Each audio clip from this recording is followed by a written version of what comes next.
Chandrapur one प्रशासन विकास व व्यवस्थापन प्रबोधिनी येथे विदर्भातील वृत्तपत्र व प्रसार माध्यमाच्या प्रतिनिधींसाठी कार्यशाळा संपन्न झाली। या कार्यशाळेमध्ये वन विभागातील विविध कायदे, योजना तसेच प्रशासकीय बाबींविषयी सविस्तर मार्गदर्शन करण्यात आले। सदर कार्यशाळेस विदर्भातील 10 जिल्ह्यांमधील 32 माध्यम प्रतिनिधी उपस्थित होते। विविध विषयांवर सत्रांचे आयोजन करण्यात आले। त्यामध्ये मानवी वन्यजीव संघर्ष या विषयावर ऋषाली गाडे उपसंचालक यांनी मार्गदर्शन केले।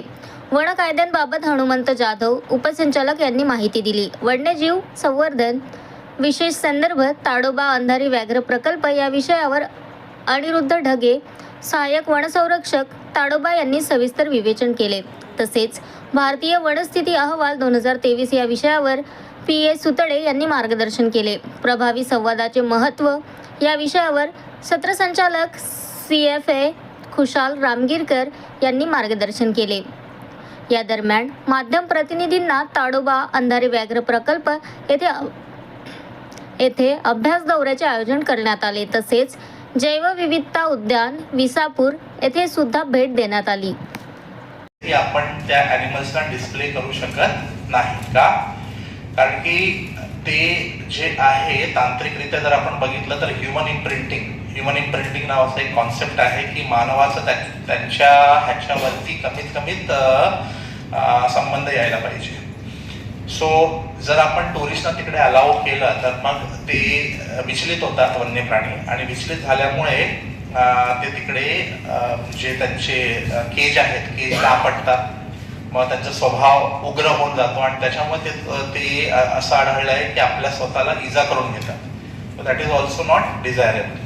तर म्हणून कायद्याच्या अडचणामुळे रेस्क्यू सेंटरमध्ये आपण दाखवू शकत नाही, आणि TTC मध्ये जर आपण दाखवलंही तरीही ते जे आहे ॲनिमल्सना वन्यजीवांना इजा पोचण्याचे खूप जास्त चान्सेस आहेत। म्हणून या ह्याने जसं आपण वेगवेगळे म्युन्सिपालिटीचे झूज आहेत, नागपूरमध्ये आहे, पुण्यामध्ये आहे, मुंबईमध्ये आहे, तर तिकडे काय अडचण नाही आहे, पण TTC किंवा रेस्क्यू सेंटरमध्ये आपण दाखवू शकत नाही। एकदम छान अनुभव आहे। अटल बिहारी वाजपेयी बॉटनिकल गार्डन विसापूर चंद्रपूर इथे आपण आज सगळे पत्रकार मंडळी इथे उपस्थित झालेले आहे, आणि हा सगळा अभ्यास दौरा बघून 108 हेक्टर मध्ये हा सगळा परिसर आहे, आणि हा सगळा बघून आपल्याला एक वेगळी अनुभूती आपल्याला दिसून येत आहे।